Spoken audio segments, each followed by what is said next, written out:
Hello friends, आज हम अभी स्टार्ट करते हैं। हमारा जो है तीसरा सेशन है हमारा, उसको हम स्टार्ट कर रहे हैं। ये है आपका प्रयास 2.0 जो हमारी जो है सीरीज है, उसी के कंटिन्यूएशन में हमारा चलेगा। अब तक मैं ऑलरेडी 2 क्विज़ आपको दे चुका हूँ और आज हम स्टार्ट करेंगे क्विज़ नंबर 3 जो कि मोस्ट इंपॉर्टेंट क्वेश्चंस जिसमें हम आपको प्रोवाइड कर रहे हैं। और ये मोस्ट इंपॉर्टेंट क्वेश्चंस की सीरीज़ है, ठीक है, जो आपकी यूपीपीसीएस प्री 2025 के लिए ज़रूरी होगी। इसी सीरीज़ को हम आगे बढ़ाते हुए आज आपका जो है क्विज़ नंबर 2 प्रयास 2.0 में क्विज़ नंबर 3 स्टार्ट करते हैं। ठीक है, बढ़ते हैं।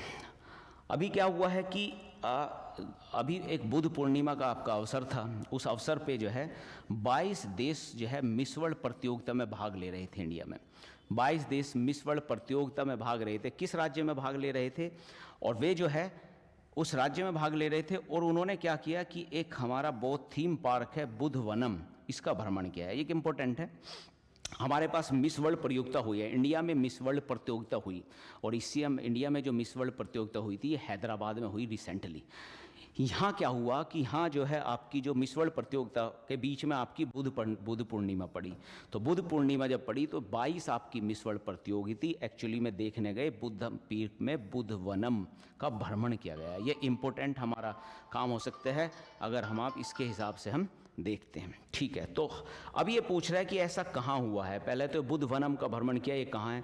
एक्चुअली में बुद्ध वनम आपका तेलंगाना है, मतलब हैदराबाद में ही हो रही थी।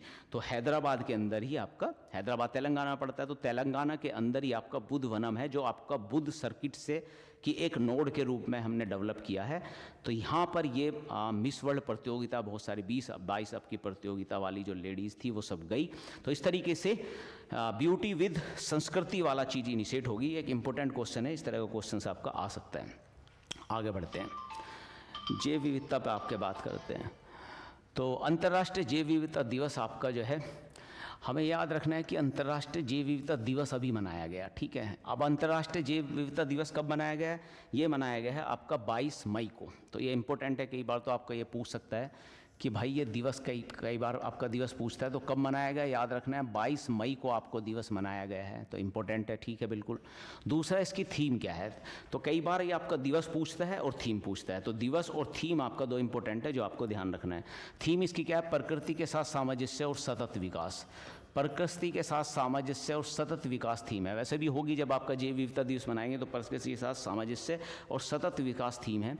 और वैश्विक आपका जैव विविधता दिवस इंपॉर्टेंट है, याद रखना है आपको 22 मई को आपको वो होता है। तो इसका मतलब दोनों कथन सही हो जाएंगे। एक और इम्पोर्टेंट आपका क्वेश्चन है कि हमारा जो रेल नेटवर्क है वो नॉर्थ ईस्ट में रेल नेटवर्क बढ़ाने की बात चल रही है। नॉर्थ ईस्ट के अंदर रेल नेटवर्क एक इम्पोर्टेंट चीज़ है। ठीक है, तो ये बताना है कि हमारा रेल नेटवर्क अब तक कहाँ कहाँ से नहीं जुड़ा है, किससे नहीं जुड़ा है। 2025 तक कौन सी ऐसी कैपिटल है, कौन सी राजधानी है जिससे नहीं जुड़ा है? गुवाहाटी, असम की राजधानी गुवाहाटी से जुड़ चुका है जी। त्रिपुरा की राजधानी अगरतला से जुड़ चुका है। ईटानगर अरुणाचल प्रदेश की कैपिटल ईटानगर से जुड़ चुका है। कोहिमा नागालैंड इससे नहीं जुड़ा है। अभी नागालैंड तक पहुंचा तो है लेकिन नागालैंड की कैपिटल कोहिमा तक नहीं पहुंचा है। रिसेंट में अगर आप इंडिया के परिप्रेक्ष्य में देखें तो है क्या कि आपका जो है असम की कैपिटल में पहुंच गया है, अरुणाचल प्रदेश की कैपिटल में पहुंच गया है, त्रिपुरा की कैपिटल में पहुंच गया है और अभी रिसेंटली आपका मिज़ोरम की कैपिटल में पहुंचा है। मिज़ोरम की कैपिटल आइजोल में पहुंचा है एक्चुअली में। तो ये ध्यान रखना है कि मिज़ोरम की कैपिटल आइजोल पर रिसेंटली जो है आपकी ट्रेन पहुंच गई है, लेकिन इधर आपका नागालैंड वगैरह की कैपिटल में अभी तक चीज़ें नहीं पहुँच पाई है। ये आपका जो है इशू है। ठीक है, तो ये याद रखना है कि मिज़ोरम की कैपिटल ऐजवाल में जो है अभी रिसेंटली आपका पहुंचा है। आगे अगर क्वेश्चन करते हैं, एक बुक आई है the diary of a cricketer wife. एक इम्पोर्टेंट बुक है जो मुझे लगा एक इम्पोर्टेंट बुक है। ये किसने लिखी है? एक्चुअली में ये बुक लिखी है पूजा पुजारा ने। तो पूजा पुजारा ने लिखी है। तो ये आपका जो है अब इस पे पूजा पुजारा क्या कर रही है? एक्चुअली में जो है क्रिकेटर की वाइफ है, तो उसी के ऊपर इन्होंने एक बुक लिख दी और इसमें इन्होंने दिखाया कि क्रिकेटर की जो वाइफ होती है उसकी लाइफ किस तरीके से होती है, वो अपनी लाइफ को किस तरीके से बैलेंस करती है। तो जो हमारे चेतेश्वर पुजारा हैं उनकी वाइफ है पूजा पुजारा, उन्होंने ये आपकी बुक लिखी है।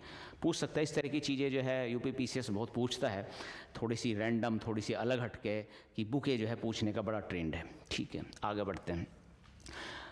पूर्वोत्तर भारत का, अगर पूर्वोत्तर भारत की बात करें तो ये कह रहा है कि पहला जियोथर्मल आपका कुआं कहाँ खोदा गया है। जियोथर्मल आपका जो है कुआं कहाँ खोदा गया है ये बता रहे हैं। जियोथर्मल की अगर हम बात करें तो आप कई बार आपको सुना होगा कि पूगा वैली जो है आपकी इधर उत्तराखंड वाले उसमें हिमाचल प्रदेश की पूगा वैली बहुत फेमस है, जहाँ जियोथर्मल का प्रोडक्शन काफ़ी तेज़ी से हो रहा है। लेकिन अब जियोथर्मल का प्रोडक्शन हम और जगह भी बढ़ा रहे हैं। जियोथर्मल आपकी एनर्जी है जहाँ आपका हीटेड बहुत हैवी टेम्परेचर का पानी, मतलब 100 डिग्री सेंटीग्रेड से भी ज़्यादा टेम्परेचर का पानी होता है, उससे बिजली बन जाती है। तो अभी हमने पूर्वोत्तर भारत नॉर्थ ईस्ट में पहला जियोथर्मल कुआं खोला है। तो यहाँ कहाँ खोला गया है? तो ये आपका खोला गया है भाई आपका दिरांग अरुणाचल प्रदेश में। दिरांग अरुणाचल प्रदेश में। तो हमारा सब किनारे पे पहुँचे, अरुणाचल प्रदेश पहुँचे, और अरुणाचल प्रदेश में हमने दिरांग के अंदर पहला नॉर्थ ईस्ट का जियोथर्मल आपका कुआं खोदा है। तो ये भी इंपॉर्टेंट है। चागोस द्वीप समूह आपका काफ़ी न्यूज़ में रहा है, इससे रिलेटेड क्वेश्चंस को हम समझते हैं। कहाँ रहा है अभी? एक्चुअली में क्या है, चागोस द्वीप अब तक ब्रिटिश का कब्जा था, अब इसे ने संप्रभुता मॉरिशस को दे दी गई है। बिल्कुल ठीक बात है। यही पंगा है कि चागोस का कि यूके और मॉरिशस के बीच में लगातार झगड़ा रहा है। अभी जो है पहले हमेशा ब्रिटिश उस पर अपनी संप्रभुता करता था, अभी इसकी संप्रभुता को मॉरिशस को सौंप दिया गया है। पहली बार ऐसा हुआ है कि यदि भारतीय महासागर में, ओवैसी बात है, जब ये मॉरिशस का पार्ट होगा तो भारतीय महाद्वीप में तो ये होगा ही होगा। ठीक है, अब क्या हुआ है, अब कंडीशन ये हो गई कि ब्रिटेन ने इसे सौंप दिया है, क्योंकि मामला जो है इंटरनेशनल कोर्ट और यूएन दोनों में पहुंचा, और दोनों में जो है मॉरिशस को ही सपोर्ट मिला कि भाई इसकी संप्रभुता मॉरिशस को दी जानी चाहिए। लेकिन सबसे बड़ा इशू क्या है कि यहाँ यूएस के पास जो है ना एक आपका डियागो गार्सिया यूएस का नौसेना अड्डा है। मतलब यूएस का क्या है एक्चुअली में, यूके का क्या है एक्चुअली में, यूएस का है। यूके ने इसे लीज पे दे रखा है यूएसए को। यूएस ने यहाँ एक आपका नौसेना अड्डा बनाया, और इस नौसेना अड्डा से वो पूरे जो है इंडियन ओशन को कंट्रोल करता है। उसका कंट्रोल अभी भी यूएस और यूके के अंदर ही रहेगा। इसे 99 ईयर्स की लीज पे आपको दे दिया गया है, और $101 मिलियन इसे पर साल आपका जो है ब्रिटेन इसके एवज में मॉरिशस को प्रोवाइड करेगा। तो इस तरीके की फिलहाल सिचुएशन है। अच्छा इंपॉर्टेंट वो है क्वेश्चन, इसमें इंडिया ने काफ़ी प्रयास किया था, तो इस तरह से दोनों कथन इसमें सही हो जाएगा। निम्नलिखित घटनाओं के बारे में बात करनी है, आगे देखते हैं कौन सी घटनाएं हमारी चल रही हैं। तो इन्होंने कहा कि भाई उत्तराखंड में पहला समर्पित साइकोड गार्डन बनाया गया है। ये इंपॉर्टेंट है, साइकोड गार्डन। और कहाँ बन रहा है? उत्तराखंड में। उत्तराखंड आपका जो है पर्यावरण को बढ़ाने के लिए लगातार इनिशिएटिव लेता ही रहता है। तो यहाँ एक साइकोड गार्डन बना है। तो उत्तराखंड में कि हल्द्वानी जो एरिया है, हल्द्वानी में आपका जो है एक हल्द्वानी वाले एरिया में साइकोड गार्डन बना है। ये साइकोड गार्डन क्या है? साइकोड गार्डन एक्चुअली में क्या है कि जो ये इस तरह के बहुत पुराने आपके पेड़ हैं, मतलब बहुत आपका जो है जुरासिक पार्क के टाइम के का जो इरा, जुरासिक इरा जो है उस टाइम के आपके पेड़ होते हैं। इन पेड़ों के अंदर खास बात क्या होती है कि ये पेड़ आपके नाइट्रोजन के फॉर्मेशन के लिए, नाइट्रोजन का फॉर्मेशन मतलब नाइट्रोजन को अट्रैक्ट करके और उससे मिट्टी में दे देना, ये इनकी बहुत इंपॉर्टेंट होती है। तो एक तरह से मिट्टी को प्रोटेक्ट करने में और मिट्टी की उर्वरता बढ़ाने में ना इस तरह के जो पेड़ होते हैं साइकोड गार्डन, वे बड़े इंपॉर्टेंट रोल प्ले करते हैं। इस तरह के साइकोड पेड़ आपने घर में भी देखे होंगे, जैसे आपका खजूर टाइप पेड़ होते हैं, खजूर टाइप के वे पेड़ होते हैं, इस तरह के वही साइकोड पेड़ होते हैं। तो इसका पार्क इन्होंने बनाया गया, और इसमें ऐसे उन्होंने वो लगाए गए हैं साइकोड के पेड़ जो मतलब दुर्लभ प्रजातियाँ हैं, जो मतलब विलुप्त होती जा रही है, ताकि उनको प्रिजर्व किया जा सके। और ये कहाँ बनाया? उत्तराखंड हल्द्वानी बनाया गया। ठीक है, बिल्कुल। इसी तरीके से साइकस के साथ आप एक और चीज़ याद रखना इसमें कि फाइकस गार्डन भी बनाया गया। एक साइकस एक फाइकस। ये फाइकस गार्डन क्या है? ये भी उत्तराखंड में बना है। फाइकस गार्डन एक्चुअली में जैसे आपकी पीपल, बड़, इस तरह के जो बड़े पत्तियों वाले वो होते हैं पेड़, उनको फाइकस कहा जाता है। तो फाइकस गार्डन भी अभी आपका रिसेंटली बढ़ा है। साइकस भी फाइकस दोनों गार्डन बने। ये आपके बड़े पत्तियों वाले पेड़ की खास बात क्या होती है कि ये आपका कार्बन डाइऑक्साइड को बहुत अधिक मात्रा में कार्बन डाइऑक्साइड को खींचने की क्षमता रखते हैं। तो इनके संरक्षण के लिए भी इन्होंने एक फाइकस गार्डन बनाया और एक साइकस गार्डन, दोनों इंपॉर्टेंट। आगे चलते हैं।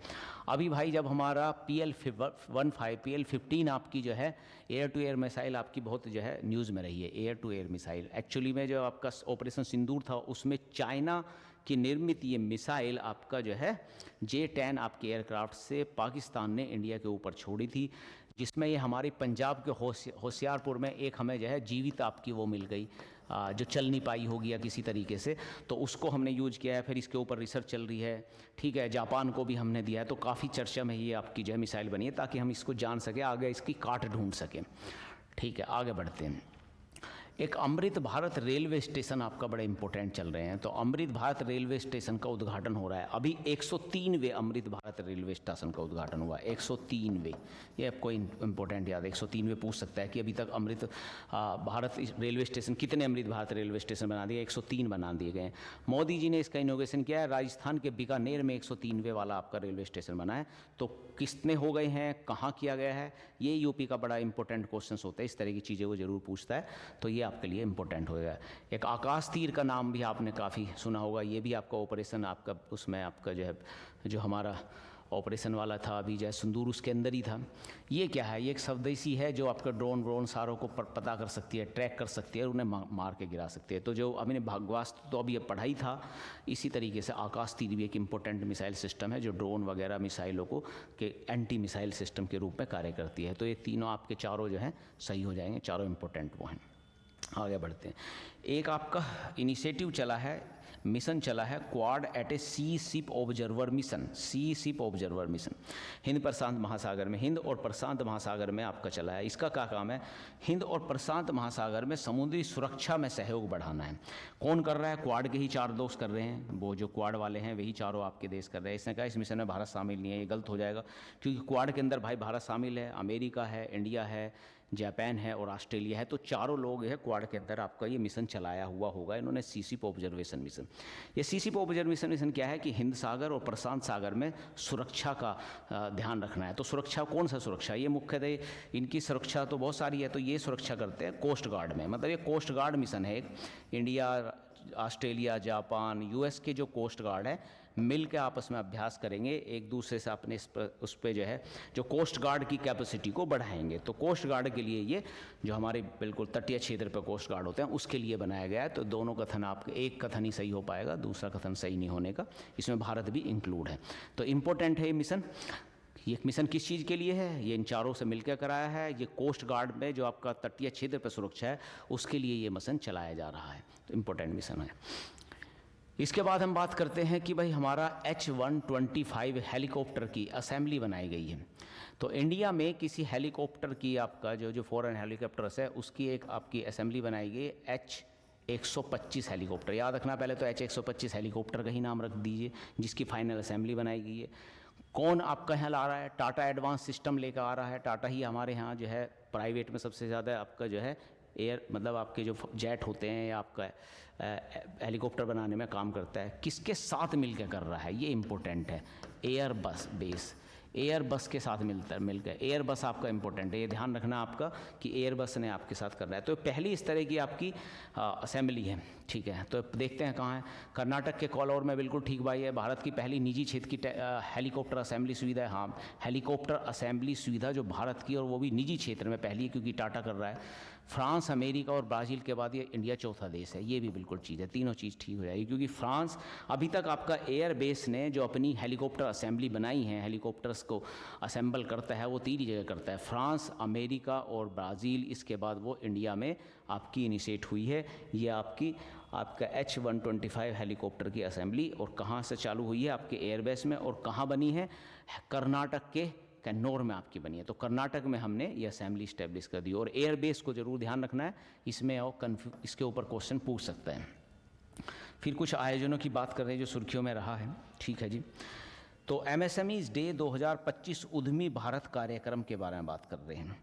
इसमें क्या कर रहा है? इसमें MSMEs डे से रिलेटेड जो भी MSMEs में उद्यमी हैं, आपका SMEs बनाना चाह रहे हैं, नए आपके छोटे मोटे इस तरह के उद्योगपति हैं, उन सारों को इसमें एकत्रित किया गया है। इसमें कहाँ एकत्रित किया है? सबको नई दिल्ली में किया। श्रीमती द्रौपदी मुर्मू ने जो है इसमें इसकी अध्यक्षता की, बिल्कुल सही बात है। तो इसमें MSMEs के ऊपर पूरा डिस्कशन किया जाएगा कि भाई SMEs में कैसे अपग्रेड किया जाए, कैसे इसमें नई चीज़ें लाई जाए। तो MSMEs के ऊपर जो है डिस्कशन हुआ है नई दिल्ली में। SMEs डे आपका एक तरीके से इसके अंदर, ठीक है, बहुत अच्छा है, याद रखिएगा। MSMEs के अंदर जो है जो इस तरह के जो MSMEs के जो आयोजन होते हैं बड़े लेवल के, वो कई बार इंपॉर्टेंट रहते हैं, यूपी काफ़ी पूछता है। एक आपका IONOS हम कई बार पढ़ चुके हैं, भारतीय महासागर नौसेना संगोष्ठी होती है एक, IONS, भारतीय महासागर नौसेना संगोष्ठी। इसमें भारतीय महासागर नौसेना क्या करती है? संगोष्ठी करती है, और विदेशों की भी नौसेना को मिला के अक्सर संगोष्ठी करती है। ये तो ठीक है, लेकिन सबसे इम्पोर्टेंट चीज़ है कि इसकी एक समुद्री सुरक्षा विंग है। इसकी विंग है कि मारसैक विंग। तो ये जो मार्सेक विंग है ये करती है कि समुद्री सुरक्षा विंग। अभी समुद्री सुरक्षा विंग की बैठक हुई है और आज के टाइम में हमारे लिए सबसे इम्पोर्टेंट है कि हमारा जो इंडियन ओशियन है उस इंडियन ओशियन में समुद्री सुरक्षा को कैसे बढ़ाया जाए, उस परिप्रेक्ष्य में आपका दिल्ली में इस विंग की कार्यकारी बैठक हुई है। एक्चुअली सुरक्षा वाली जो विंग की कार्यकारी बैठक हमारे लिए बहुत इंपॉर्टेंट है। तो इस तरीके से हमारे दोनों ये सही हो जाएंगे, INOS वाला भी सही हो जाएगा और जो MSMEs वाला है वो भी आपका नई दिल्ली में ही हुआ है, वो भी आपका इम्पोर्टेंट है। आगे बढ़ते हैं। अभी एक इलेक्ट्रॉनिक्स मैन्युफैक्चरिंग क्लस्टर की स्थापना हुई है। कहाँ हुई है भाई? ये आपकी स्थापना हुई है अभी उत्तर प्रदेश के गौतम बुद्ध नगर में, ठीक है। येडा के द्वारा आपकी हुई है, आपका येडा के द्वारा ये किया जाएगा उत्तर प्रदेश गौतम बुद्ध नगर में। इलेक्ट्रॉनिक्स मैन्युफैक्चरिंग क्लस्टर की चीज़ समझिए। इलेक्ट्रिक मैन्युफैक्चरिंग क्लस्टर स्कीम आपकी चली थी आपकी 2011-12 में, ठीक है। उसके तहत कुछ क्लस्टर्स बनाए गए, लेकिन अब 2020 में आकर इलेक्ट्रॉनिक मैन्युफैक्चरिंग क्लस्टर 2.0 स्कीम चली है। और ये जो 2.0 स्कीम चली है इसके तहत आपका जो क्लस्टर बनाया जा रहा है वो उत्तर प्रदेश से बनाया जा रहा है, क्योंकि उत्तर प्रदेश आपका इलेक्ट्रॉनिक्स का एक बड़ा सिस्टम बन के उभर रहा है। तो ये क्लस्टर बना के इलेक्ट्रॉनिक्स में उत्तर प्रदेश को आगे बढ़ाना है, ठीक है। आगे बढ़ते हैं। श्री नारायण गुरु और महात्मा गांधी के बीच में एक ऐतिहासिक संवाद हुआ था, उसके शताब्दी समारोह था, उसके 100 साल पूरे हो गए। 100 साल पूरे हो गए, 100 साल पूरे हो गए, इसका मतलब वो कब हुआ होगा? वो 1925 में हुआ होगा, तभी 2025 है, 1925 में हुआ होगा। तो 1925 में महात्मा गांधी और नारायण गुरु के बीच में जो आपका संवाद हुआ था उसका उसकी एक शताब्दी समारोह इनिशिएट किया गया। किसने इनिशिएट किया है भाई? नरेंद्र मोदी जी ने ये इनिशिएट किया है कि भाई ये इनिशिएट करेंगे। कहाँ इनिशिएट किया है? दिल्ली में ये जो है इन्होंने इनिशिएट किया है। ये आप ध्यान रखना कि ये आपका जो इनिशिएटिव है नारायण गुरु और महात्मा गांधी के बीच में जो डिस्कशन हुआ था वो दिल्ली में इन्होंने जो है महात्मा गांधी नरेंद्र मोदी ने इनिशिएट किया है। इनकी शताब्दी का एक समारोह मनाया गया था नई दिल्ली में। और 1925 में जब व्याकोम आपका जो है वो चल रहा था सत्याग्रह, उस वाली चीज़ में नारायण गुरु से जाके महात्मा गांधी मिले थे, ठीक है, उनके जो है मठ पे जाके। तो उस संवाद की ही जो है यहाँ बात चल रही है, ठीक है। आगे आगे समझ लीजिए। अभी हमारा अंतर्राष्ट्रीय योग दिवस हुआ, 11वां अंतर्राष्ट्रीय योग दिवस हुआ। अंतर्राष्ट्रीय योग दिवस हमारा 21 जून को होता है, बड़ा इंपॉर्टेंट है। अब की बार कहाँ हुआ था? विशाखापट्टनम आंध्र प्रदेश में। तो अब की बार आंध्र प्रदेश, अलग अलग आपका जो है एरिया में ये होता रहता है। अब ये ध्यान रखना है प्रेजेंट वाला जो हुआ है वो आंध्र प्रदेश में हुआ है। इसकी theme yoga for one earth one health, ये सही है। यही हुआ है कि योगा फॉर वन अर्थ, मतलब पूरे वर्थ के लिए, पूरे स्वास्थ्य के लिए योगा ही इम्पोर्टेंट है, ये इसकी थीम है। ये भी बिल्कुल ठीक बात है। तो ये आपको ध्यान रखना चाहिए, अंतर्राष्ट्रीय योगा दिवस इम्पोर्टेंट है। एक और चीज़ इसमें देखते हैं। अभी क्या हुआ है कि राज्य और सभी केंद्रों की ना विधानसभाओं की एक समितियों का राष्ट्रीय सम्मेलन हुआ। मतलब जितने भी हमारे स्टेट हैं उनकी विधानसभाओं का जितनी भी समितियां हैं उन सबको उठा के उनका एक राष्ट्रीय सम्मेलन कराया गया। इस तरह के सम्मेलन आपने इंपॉर्टेंट होते हैं कि इसमें बहुत बड़ा पार्टिसिपेशन होता है। कहाँ हुआ है ये सम्मेलन? अभी रिसेंटली ये सम्मेलन हुआ है आपका मुंबई महाराष्ट्र में। तो ये आपको इंपॉर्टेंट रखना है। ओम बिरला तो जाएंगे ही इसमें, क्योंकि जब आपका जो है समितियाँ सब होगा पार्लियामेंट वाला सिस्टम, तो हाँ ओम बिरला जाएंगे, स्पीकर जो है सारा चीज़ देखेंगे। लेकिन ये हमारे लिए एक इम्पोर्टेंट सिस्टम है, ठीक है। और ये कहाँ हुआ है? मुंबई में। ये हमारे लिए ज़्यादा इंपॉर्टेंट है। दोनों चीज़ें आपकी सही हो जाएंगी। हाल ही में सुर्खियों में रहे, आज उनके संदर्भ में हम बात करेंगे। क्या कर रहे हैं ये? हाँ, एक सिटी एक्सेलेरेटर प्रोग्राम बड़ा इंपॉर्टेंट है, ये आपको ध्यान रखना चाहिए।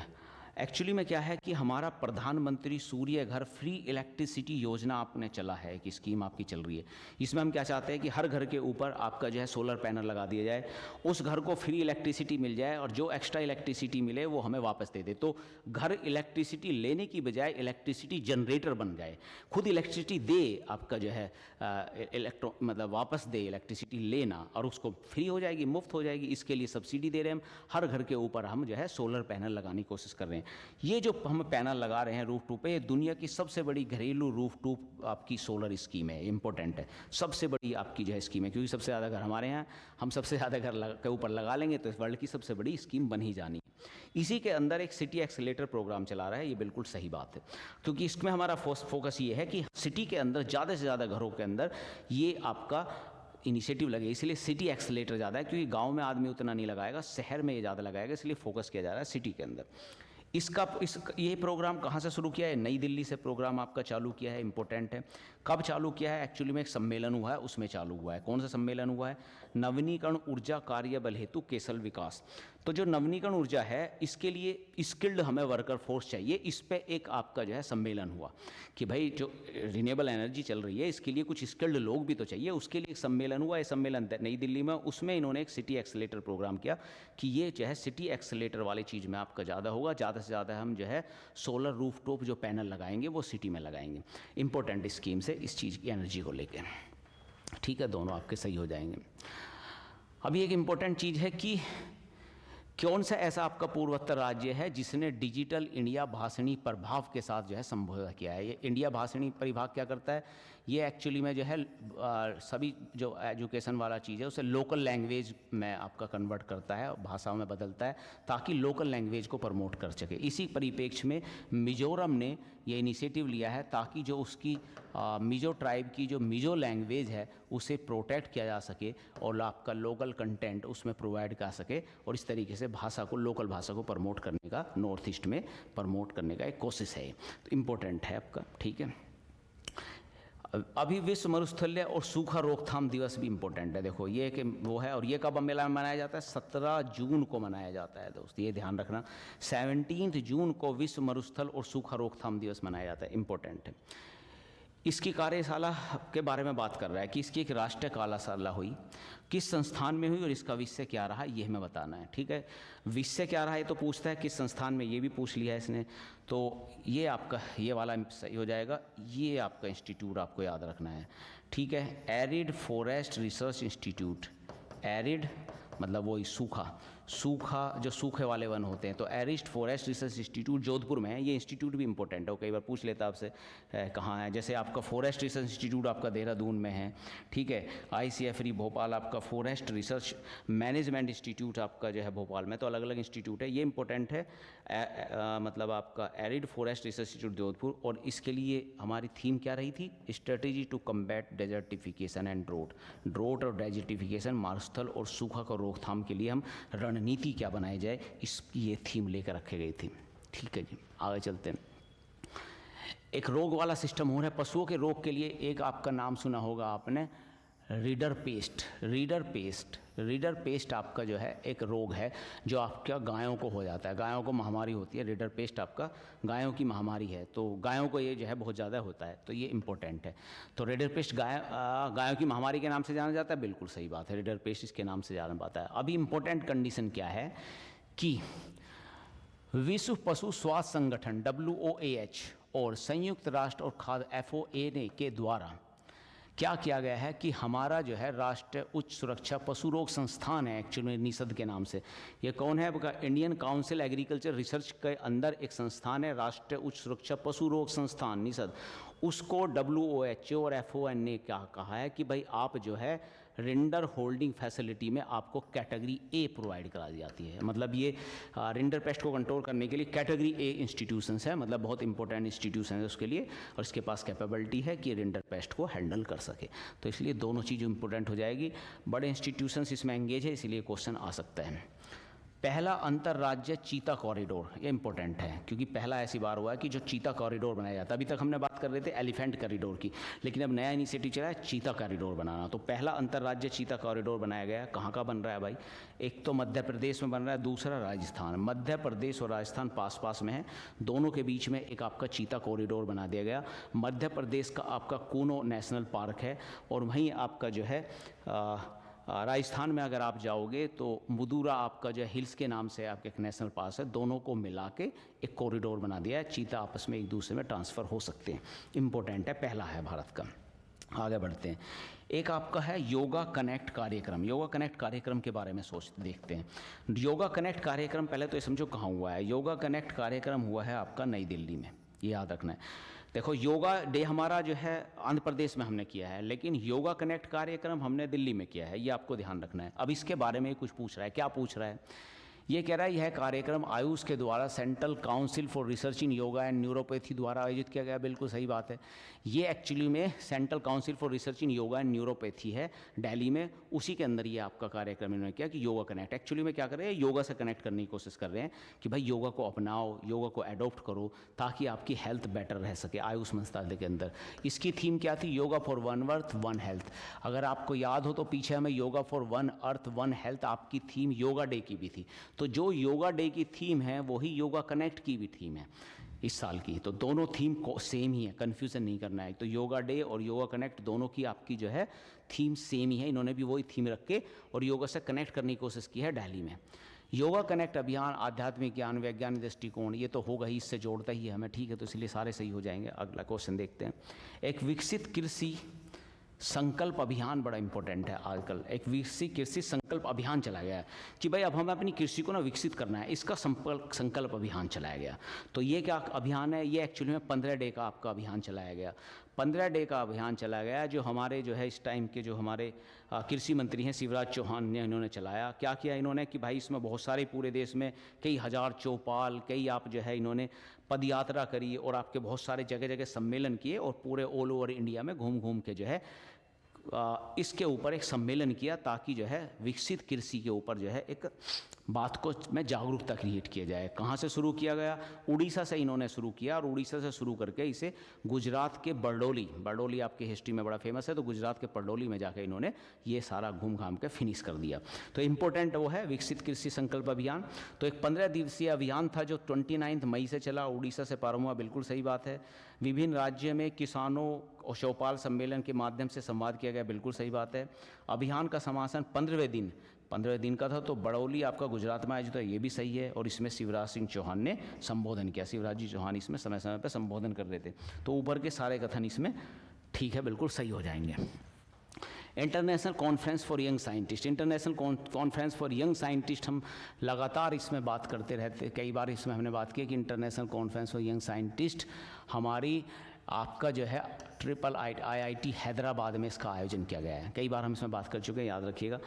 और इसमें कुछ और पॉइंट दे रखा है कि ये 3rd टाइम आपका आयोजन था, बिल्कुल सही बात है। ये पहला सप्ताह भर का कार्यक्रम था। इससे पहले जब कार्यक्रम होता था international conference of young scientist, वो एक्चुअली में 1 डे का होता था, 2 डे का होता था, छोटा कार्यक्रम होता था, बहुत ज़्यादा डिस्कस नहीं होता। ये एक पूरे सप्ताह का हुआ। इसकी वजह से क्या हुआ कि बहुत सारे आपके विश्व के वैज्ञानिकों का एक मंच बना जिसके लिए जो है, और उस पर जो है किस तरीके से यंग साइंटिस्ट किस तरीके से साइंस में योगदान कर सकें, इस पर काफ़ी स्ट्रॉन्ग आपका डिस्कशन हुआ। इसीलिए ये जो है न्यूज़ इम्पोर्टेंट बन गई।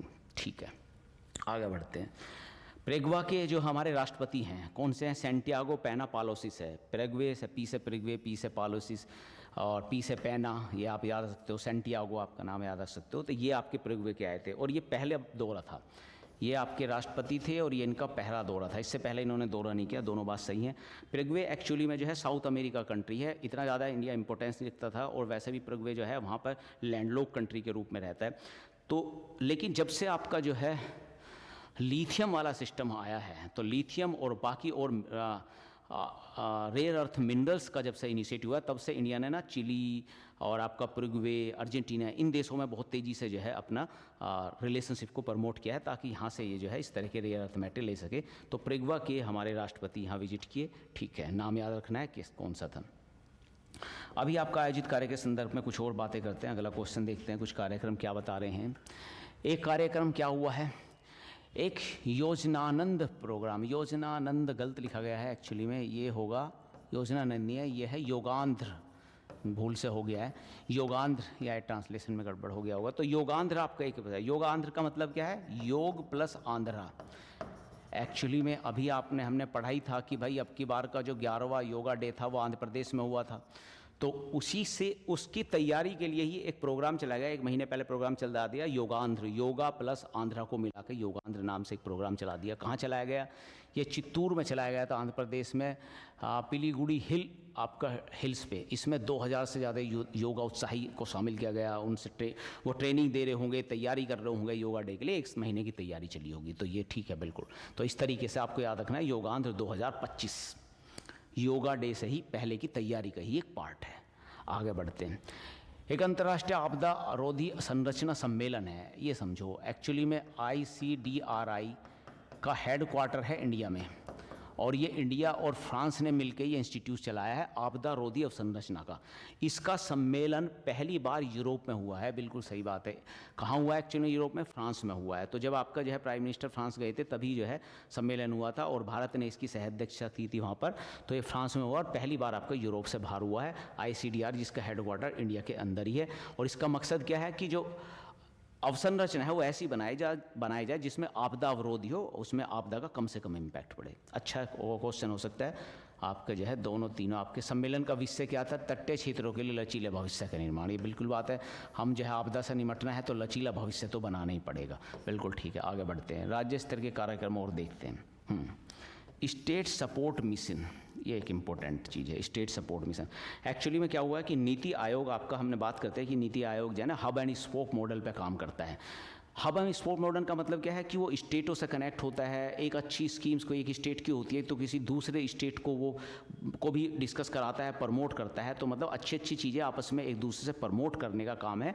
इस तरीके से हब एंड स्पोक मॉडल में एक्चुअली में नीति आयोग काम करता है। लेकिन अभी तक नीति आयोग ने इस तरह का कोई कार्यक्रम नहीं किया था। अब पहला एक क्षेत्रीय कार्यशाला हो रही है क्षेत्रीय योजना के अंदर पहली बार, जिसका उद्देश्य है कि नीति आयोग क्या करेगा, राज्य और प्रदेशों के बीच में आपकी भागीदारी बढ़ाने का काम कर रहा है। तो ये तो एक इम्पोर्टेंट है, पहली इस तरह की आपकी कार्यशाला हो रही है ताकि आपका स्टेटों को आपस में कनेक्ट किया जा सके, भागीदारी लगा सके। इसी को नाम कह रहे हैं, इसी का नाम है state support mission. State support mission, ठीक है, अच्छी बात है।